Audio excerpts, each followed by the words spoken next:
अपना ध्यान सम्मुख विराजमान श्री श्री 108 श्री परमहंस महान विभूतियों की ओर लगाते हुए और अपनी मुख रसना को पवित्र करने हेतु एक बार ऊंची और मीठे स्वर में बोलिए जयकारा बोल मेरे श्री गुरु महाराज की जय, बोलो साचे दरबार की जय, बोलो श्री सतगुरुदेव भगवान की जय।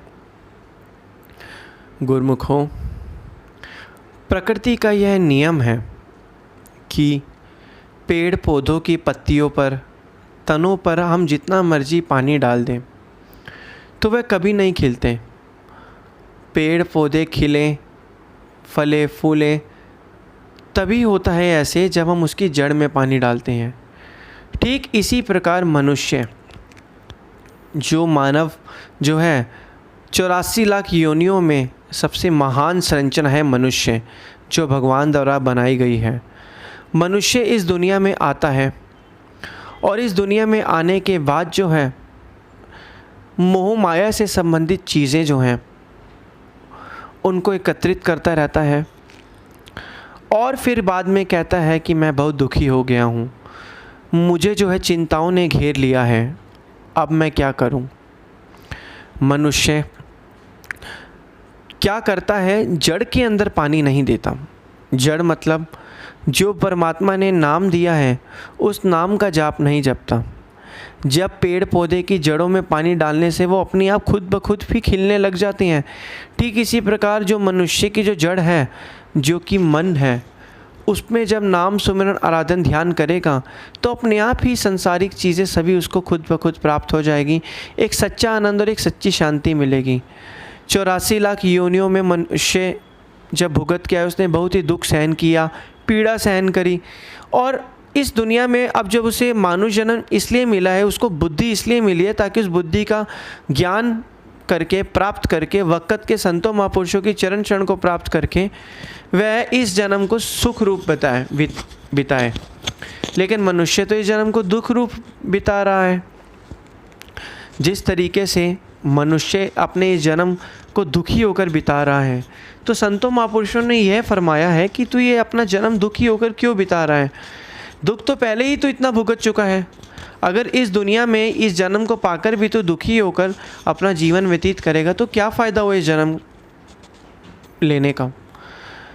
कहते हैं कि अगर इस संसार के अंदर मनुष्य को मानुष जन्म एक जीवन सरल और खुशी और प्रसन्नता रूपी और सुख रूप व्यतीत से जीना है तो उसे जो है वक़्त के संतों महापुरुषों की चरण शरण प्राप्त कर लेनी चाहिए। आज से बहुत सालों पहले जब भगवान रामचंद्र जी इस दुनिया में आए थे, श्री कृष्णचंद्र जी महाराज जी दुनिया में आए थे, उन्होंने भी संतों महापुरुषों के चरण शरण को प्राप्त किया था। प्रकृति का भगवान ने अटल नियम बनाया है कि अगर मनुष्य को मुक्ति की प्राप्ति करनी है तो इस कलयुग के अंदर वे सिर्फ और सिर्फ वक़्त के संतों महापुरुषों की चरण शरण को प्राप्त करें, जिससे उसे इस मुक्ति की जो है प्राप्ति हो सकती है। लेकिन मनुष्य इन चीज़ों को समझता ही नहीं है और मन के मायावी ख्यालों से जो है चिंताओं ने उसे घेर लिया है और जब भी मन दुखी होता है तो वह परेशान हो जाता है। जिस तरीके से ढेरों कंकड़ पत्थर एक तरफ इकट्ठे कर दिए जाए, लेकिन जो सोने का एक छोटा सा टुकड़ा उस ढेरों कंकड़ पत्थर के टुकड़े से जो है उसकी ज़्यादा कीमत उस सोने के एक टुकड़े की होती है। ठीक इसी प्रकार अब मन माया से संबंधित जितने मर्जी चीज़ों को इकट्ठा कर लिया जाए, लेकिन जो प्रभु का नाम है उसकी कीमत जो है वो अलग ही है। मनुष्य जो है इस दुनिया में आता है, संसारिक पदार्थों को एकत्रित करता है, फिर बाद में फंस जाता है, फिर सब कुछ प्राप्त करने के बाद कहता है कि मुझे सच्चा सुख और सच्ची शांति और एक आनंद प्राप्त नहीं हुआ। क्योंकि आनंद प्राप्त तो तब होगा ना जब उसको आनंद रूपी जो है कार्य करना पड़ेगा। बिना वक़्त के संतों महापुरुषों के मनुष्य ये कार्य नहीं कर सकता। इस जीवन को सुख और शांति और आनंद से बिताने के लिए मनुष्य को वक़्त के संतों महापुरुषों की चरण शरण प्राप्त करनी है, तभी उसका ये लोक और परलोक सुहेला बनेगा। कहते हैं सब तरफ से ध्यान हटा के सिर्फ और सिर्फ सारा ध्यान प्रभु के नाम सुमिरन, प्रभु की भक्ति में लगाओ। जितना आप सारा का सारा ध्यान प्रभु की भक्ति में लगाओगे उतना उतना ये मन शांति रूप से जीवन व्यतीत करेगा। मन के अंदर शांति आएगी, मन के अंदर आनंद आएगा। वह आनंद जो बचपन में हमारे पास एक मन का आनंद और सच्चा सुख, सच्ची शांति थी, वह सब कुछ ख़त्म हो चुका है, क्योंकि हमारा ध्यान संसार की सभी चीज़ों में फंस चुका है। और सारा खेल तो ध्यान का ही है। अब एक मनुष्य सोचे कि मुझे संसारिक चीज़ें भी मिल जाएं और मुझे भक्ति भी मिल जाए, ऐसे तो नहीं हो सकता ना। मन तो एक ही है। अब उस मन के अंदर या तो आप भक्ति को जगह दो या फिर माया को जगह दो। अब जो मनुष्य माया को जगह देते हैं तो फिर जो है मन की जो अपनी पूरी सेना है काम क्रोध लोभ मोह अहंकार की, वो चाहती है कि जीव उसके धोखे में रहे। लेकिन जब मनुष्य को वक़्त के संतों महापुरुषों की चरण चरण मिलती है, तब उन्हें सच की परख हो जाती है कि ये मन मुझे फंसा रहा है, ये मन मुझे अपने धोखे में जो है रख रहा है। अब इससे कैसे निकला जाए? ये कैसे निकला जाएगा? जब हम निरंतर सत्संग का नियम बनाएंगे, जब हम निरंतर भजन व्यास करेंगे, जब हम निरंतर सद्गुरु की आज्ञा और मौज में चलेंगे, तब जाके हम ये नियम निभाएंगे, तभी जाके जो हमें वक़्त के संतों महापुरुषों की प्रसन्नता प्राप्त होगी। और धीरे धीरे करके हमारा जो मन है वो दुखी जो है वो सारी चिंताओं से दूर हो जाएगा। क्योंकि मन के अंदर चिंताएं जो है संसारिक चीज़ों के जो है परिवर्तन के कारण आती है। तभी तो कहते हैं समय परिवर्तनशील है। आज रात है तो कल सुबह है, कल सुबह है तो फिर रात है। समय परिवर्तनशील है, समय का किसी पर नियंत्रण नहीं है। धीरे धीरे समय परिवर्तनशील है, क्योंकि समय जो है आज हम सुखी हैं, हो सकता है कल हमें दुख मिल जाए। आज हम दुखी हैं, हो सकता है हमें कल सुख मिल जाए।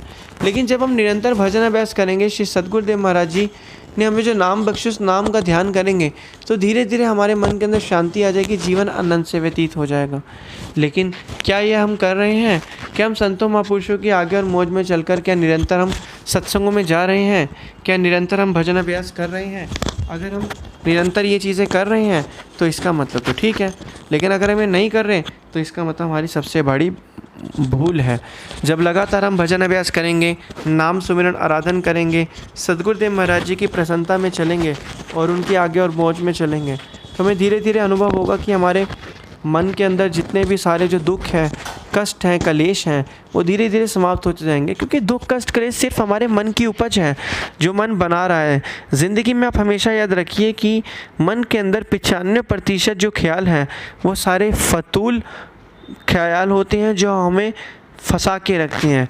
क्योंकि इंसान को सुख और दुख उसके विचारों के कारण ही होता है। विचार के कारण ही उसे सुख और दुख आभास, एक इमोशन, एक भाव के रूप में महसूस होता है। लेकिन मनुष्य जब लगातार प्रभु की भक्ति करता है, उनके आगे और मौज में चलता है, उनके द्वारा बताए गए नियमों की पालना करता है, तो उसके मन में शांति आती है, जीवन आनंद से व्यतीत होता है। लगातार भजन अभ्यास करेगा, लगातार प्रभु की भक्ति करेगा तो मन के अंदर शांति आएगी, मन सुख रूप हो जाएगा। क्योंकि मन ही है जो जीव को फंसाता है और मन ही जीव को निकालता है। अगर मन पे हमारा कंट्रोल हो तो हम सब कुछ कर सकते हैं। तो इसी तरीके से हमें अब क्या करना है? जब भी मन दुखी हो, चिंता ने घेरा हो, तो हमें श्री सद्गुरुदेव महाराज जी के इन वचनों को बार बार सुनना है कि उन्होंने क्या कहा है कि मन तो केवल एक है, चाहे उसे भक्ति में लगा, चाहे उसे माया में लगा। ये चीज़ हमें हमेशा याद रखनी है, क्या कि मन हमेशा एक है, चाहे उसे भक्ति में लगा, माया में लगा।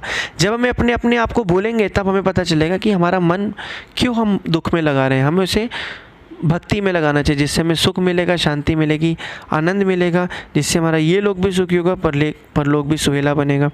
इसलिए अब हमें मन के चंगलों में, मन के ख्यालों के विचारों में नहीं फंसना और अपना जीवन आनंद से व्यतीत करना है। बोलो जयकारा बोल मेरे श्री गुरु महाराज की जय। बोलो साचे दरबार की जय। बोलो श्री सद्गुरुदेव भगवान की जय।